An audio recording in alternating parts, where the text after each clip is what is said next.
Special প্রজেক্টের অধ্যায়ে আমরা এক্সেলে একটি স্যালারি শিট তৈরি করব একটা কোম্পানির। তো একটি স্যালারি শিটে সাধারণত যে সমস্ত কন্টেন্টস থাকে তা আমরা প্রথমে একটু দেখে নিই বা বুঝে নিই। দেখুন এখানে আমরা দেখতে পাচ্ছি সিরিয়াল নাম্বার এবং নেম, এবং এই ঘর হচ্ছে পজিশন, যেখানে আমরা যে যারা জব করছে তাদের পদবিগুলো এখানে আমরা দিব, এবং বেসিক স্যালারি কারা কত পাচ্ছে সেটি আমরা এখানে স্পেসিফিক করে দিব, এবং হাউস রেন্ট আমরা এই ঘরে এই কলামে দিব, এবং পিএফ অর্থাৎ প্রভিডেন্ট ফান্ড সেটিও আমরা এই ঘরে দিয়ে দিব, এবং কনভেন্স সেটি এখানে উল্লেখ করে দিব, মেডিকেল অ্যালাউন্স এই ঘরে, এবং অ্যাডভান্স কে কত টাকা মাসের শেষ মাসের মাঝখানে বা ফার্স্ট উইকে অনেকে অ্যাডভান্স নিতে পারে সেটা আমরা এই ঘরে দিয়ে দিব। এরপর আমরা সিরিয়াল নাম্বার বক্সে দেখুন এখানে আমরা 1 2 3 এভাবে সিরিয়াল দিয়ে দিব। তো এখানে আমরা একটা গুরুত্বপূর্ণ কমান্ড এখান থেকে প্রথমে শিখে নিই, সেটি হচ্ছে যে অটোমেটিক সিরিয়াল নাম্বার কীভাবে আমরা ক্রিয়েট করতে পারি। আমরা যদিও 1 2 3 ভাবে যদি লিখতে যাই অনেক সময় দেখা যায় যে একটা বড় প্রতিষ্ঠানে 500 স্টাফ থাকতে পারে। 500 স্টাফে কিন্তু প্রচুর সময়ের ব্যাপার। এক্ষেত্রে আমরা কিন্তু একটা শর্টকাট পদ্ধতি অবলম্বন করতে পারি, সেটি হচ্ছে যে আমরা প্রথমে 1 আর 2 লিখে নিতে হবে। প্রথমে 1 আর 2 লিখে নিলাম এবং এটিকে সিলেক্ট করব আমরা এভাবে শিফট চেপে। সিলেক্ট করার পরে আমরা মাউস পয়েন্টার সোজা নিচের এই কর্নারের পয়েন্টে নিয়ে গেলে আমরা মাউস পয়েন্টার যখন প্লাস আকার ধারণ করবে তখন আমরা যদি মাউস দিয়ে ড্র্যাগ করে নিচের দিকে আমরা ড্র্যাগ করি, দেখুন অটোমেটিকলি কিন্তু আমাদের সিরিয়াল নাম্বার অটোমেটিকলি তৈরি হয়ে গিয়েছে। এবার আমরা যত দূর নিচে ড্র্যাগ করব আমরা ইচ্ছে মতো যত হাজার যত লক্ষ চাই তত কিন্তু এই সিরিয়াল নাম্বার অটোমেটিকলি ইনসার্ট হবে। এরপর আমাদের আরেকটি গুরুত্বপূর্ণ বিষয় হচ্ছে এখানে আমরা নেম লিখব, আমাদের অফিসের স্টাফদের নেম। এখানে আমরা যথারীতি টাইপ করে নিতে পারি স্টাফদের নাম, কিন্তু এখানে একটি কথা মনে রাখতে হয় যে প্রতি মাসে যেহেতু স্যালারি শিট তৈরি করতে হয় এবং একটা কোম্পানির বা একটা অফিসের স্টাফ মূলত প্রায় একই থাকে, কখনো কখনো নতুন জয়েন করে, সেটা হয়তো ইনক্লুড করে দিলেই হয়ে যায়। কিন্তু এরকম যদি হয় যে জাস্ট 500 স্টাফের প্রথম স্টাফ যিনি আছেন তার নাম প্রথম আমরা লিখে নিলাম, এরপর আমরা এইভাবে ফিল করে দিলাম ড্র্যাগ করে, আর অটোমেটিকলি 500 স্টাফ এই সিরিয়াল নাম্বারের মতো বসে গেল, তাহলে কত ইজি হয়, তাই না? তো এটি যদি আমাদের করতে হয় তাহলে কি করতে হবে? তাহলে আমরা এখানে একটা কমান্ড বা টেকনিক আমরা অবলম্বন করব, সেটি হচ্ছে টুলস মেনুতে চলে যাব এবং টুলস মেনুতে গিয়ে আমরা এখানে অপশনস যে রয়েছে অপশনসে ক্লিক করব। তো অপশনসে ক্লিক করলে বেশ কিছু অপশন এখানে আমাদের শো করবে। তো আমাদের মূলত এই কাজটি করার জন্য চলে যাব কাস্টম লিস্ট ট্যাবে ক্লিক করব, এবং আমরা এখানে দেখুন যে কাস্টম লিস্টের লিস্ট এন্ট্রি বক্সে ক্লিক করব। তো লিস্ট এন্ট্রি বক্সে ক্লিক করে আমরা কয়েকটি নাম যথারীতি লিখে দিচ্ছি। সাপোজ আসাদ, এবং কমা দিয়ে একটা স্পেস বার চাপতে হবে, মনে রাখতে হবে একটি ফাঁকা করতে হবে, হাসান, মিনা। এভাবে আমরা আমাদের লিস্ট এন্ট্রি বক্সে যদি আমাদের 500 স্টাফ থাকে আমরা 500 স্টাফ এন্ট্রি করে এটি জাস্ট অ্যাড বাটনে ক্লিক করলে এটি আমাদের কাস্টম লিস্টে অ্যাড হবে, আমরা এখানে দেখতে পাচ্ছি। তো অ্যাড হয়ে গেলে দেন ওকে বাটনে ক্লিক। এখন আমরা এই আমাদের প্রথম যিনি স্টাফের যে নাম সেই নামটি আমরা জাস্ট আগে টাইপ করব। আমরা আসাদ লিখেছিলাম, দেখুন আসাদ লিখে এখন যদি আমরা মাউস পয়েন্টারের ডান পাশে ধরে এভাবে ড্র্যাগ করি তাহলে কি ঘটছে? তাহলে অটোমেটিক্যালি আমাদের আসাদের পর হাসান অর্থাৎ যা যা আমরা কাস্টম লিস্টে অ্যাড করেছিলাম সব কিন্তু ইনসার্ট হয়েছে।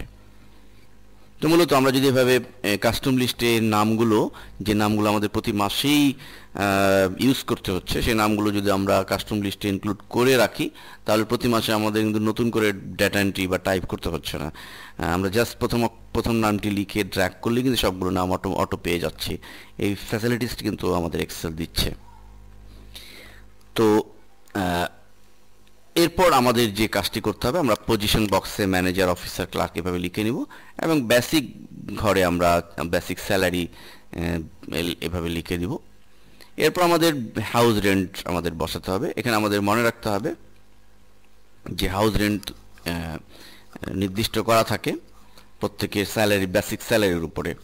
আমরা ধরে নিই আমাদের কন্ডিশনটি হচ্ছে যে হাউস রেন্ট বেসিক স্যালারির 20% হাউস রেন্ট। তাহলে আমাদের প্রথম এই ঘরে আমরা আমাদের এই ফর্মুলাটি দিব। আমাদের মূলত এই ফর্মুলা লিখতে হবে এটি যে আমাদের বেসিক স্যালারির 20%। সো আমরা ফর্মুলার জন্য প্রথমে ইকুয়াল দিয়ে দিলাম এবং বেসিক স্যালারির 20% বলতে এখানে বেসিক স্যালারিটি যে ঘরে রয়েছে অর্থাৎ E6 আমরা এখানে লক্ষ্য করছি যে বেসিক স্যালারিটি প্রথম যে আমাদের টার্গেট সেল আমাদের মনে রাখতে হবে যে টার্গেট সেলটি রয়েছে E6 এ, তাহলে আমাদের E6 ইন্টু 20% আমরা ঠিক এভাবে লিখে দেব, অর্থাৎ বেসিক স্যালারি যে ঘরে রয়েছে সেই ঘরের নাম ইন্টু 20%, বেসিক স্যালারি 20%। এন্টার দিলে আমরা অলরেডি লক্ষ্য করছি যে বেসিক স্যালারি 20% যা হয় সেটি কিন্তু চলে এসছে। এখন আমরা আমাদের এই ফর্মুলা ইউজিংয়ের সুবিধাটি কি? আমরা এই ফর্মুলা ইউজিংয়ের সবচেয়ে বড় সুবিধা হচ্ছে যে আমরা যে বেসিক স্যালারি প্রথমটি আমরা ফর্মুলা দিয়ে ক্যালকুলেট করে বের করে ফেললাম। এখন নিচে যত হাজার কপি থাকবে, যত হাজার এন্ট্রি থাকবে, আমরা জাস্ট খালি ড্রাগ করে দিব, এভাবে ফিল করে দিব, তাহলে অটোমেটিক্যালি দেখুন প্রত্যেকের বেসিক স্যালারি অনুপাতে কিন্তু তার হাউস রেন্ট বের হয়ে গিয়েছে।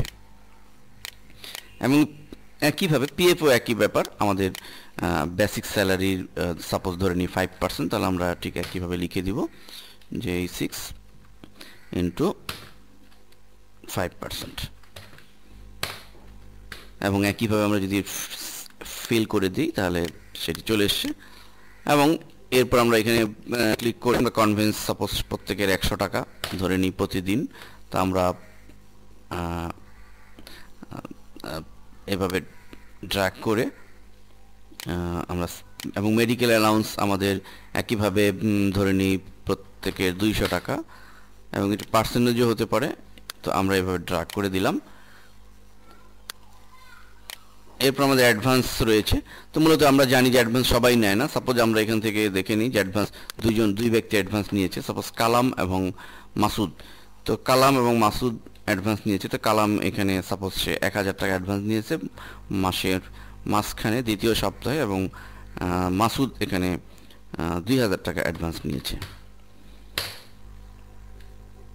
এবার আসি আমরা টোটাল তাদের বেসিক স্যালারির সাথে অন্যান্য যে সমস্ত হাউস রেন্ট ইত্যাদি রয়েছে এগুলো যোগ বিয়োগ করে টোটাল কত পেমেন্ট সে পাচ্ছে এটি ক্যালকুলেট করা। তো আমরা প্রথমেই একবার দেখে নিই যে কোনটির সাথে কোনটি যোগ হবে এবং কোনটি বিয়োগ হবে। এটি আমরা প্রথমে যদি ডিফাইন করি, যেমন ধরুন এখানে প্রথমে বেসিক স্যালারি এটি তো যোগ হবে, এটির সাথে যোগ হবে হাউস রেন্ট, এবং হাউস রেন্ট থেকে আমাদের মনে রাখতে হবে প্রভিডেন্ট ফান্ড কিন্তু মাইনাস হবে, বিকজ প্রভিডেন্ট ফান্ড আমরা জানি যে প্রতি মাসে স্টাফদের থেকে নির্দিষ্ট পার্সেন্টে কেটে নিয়ে এটি প্রতি মাসে কেটে নিয়ে তার চাকরি শেষে ডাবল দেওয়া হয়। তো এই জন্য এই প্রভিডেন্ট ফান্ডের এই টাকাটা কিন্তু মাইনাস হবে। কনভেন্স অবশ্যই যোগ হবে, মেডিকেল অ্যালাউন্স যোগ হবে, এবং অ্যাডভান্স যেটা সে অগ্রিম নিয়েছে তো সেটি অবশ্যই মাইনাস হবে। সো আমরা যদি এভাবে আমাদের ফর্মুলাটি লিখে দিই প্রথম ঘরে, দেখুন আমাদের বেসিক স্যালারির সেল হচ্ছে E6, অর্থাৎ ইকুয়াল দিয়ে E6 এর সাথে যোগ হবে হাউস রেন্ট অর্থাৎ F6,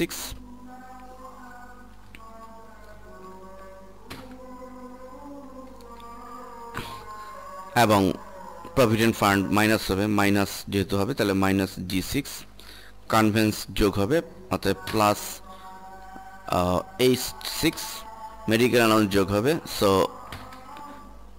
I6, এবং অ্যাডভান্স মাইনাস হবে, অ্যাডভান্স যেহেতু বাদ যাবে অর্থাৎ মাইনাস J6। এখানে মনে রাখতে হবে যে অ্যাডভান্স ঘরে অ্যাডভান্সের এই স্টকে যদিও কোনো সংখ্যা নেই, কিন্তু তারপর আমাদের ফর্মুলা লিখতে হবে যেহেতু অন্যান্য ঘরে অন্যান্য যে সমস্ত সেল রয়েছে সেখানে এই ফর্মুলাটি শেয়ার করবে। তো এভাবে ফর্মুলা লেখা কমপ্লিট হলে আমরা এন্টার চাপবো। আমরা অটোমেটিক্যালি দেখতে পাচ্ছি যে প্রথম ব্যক্তির বেসিক স্যালারির সাথে অন্যান্য যে সমস্ত অ্যালাউন্স রয়েছে সেগুলো যোগ বিয়োগ হয়ে তার মাস শেষের নেট সে কত টাকা পাচ্ছে সেটি ক্যালকুলেট হয়ে বের হয়ে গিয়েছে।